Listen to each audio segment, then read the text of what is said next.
So hello everyone, কেমন আছো তোমরা সবাই? তো আজ আমি যাচ্ছি আমার এক দিদার বাড়ি। আমি মাসি, মামি, ভাই, বোনু সবাই একসাথে যাচ্ছি। তো দেখো রেডি হয়ে নিলাম, তারপরে যে টমটমে বসে পড়লাম। এখন যাচ্ছি। এই যে ভাই।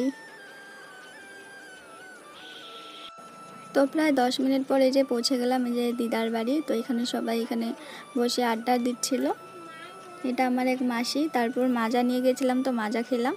এই বাচ্চাগুলো দেখো সবাই মোবাইল দেখছে।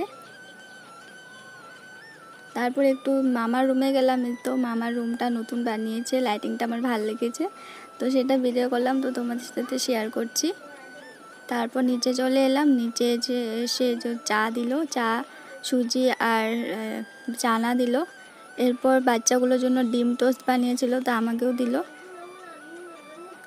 তারপর ডিম টোস্ট খেয়ে একটু গল্প গুজব করে তো বাড়ি চলে আসছি। এই তো বাড়ি আসার পথে শনি মন্দির পড়ে তো বাড়ি চলে এলাম। তো আজকের ভিডিওটি এখানে শেষ করছি। ভিডিওটি ভালো লাগলে লাইক কমেন্ট সাবস্ক্রাইব করে দিও।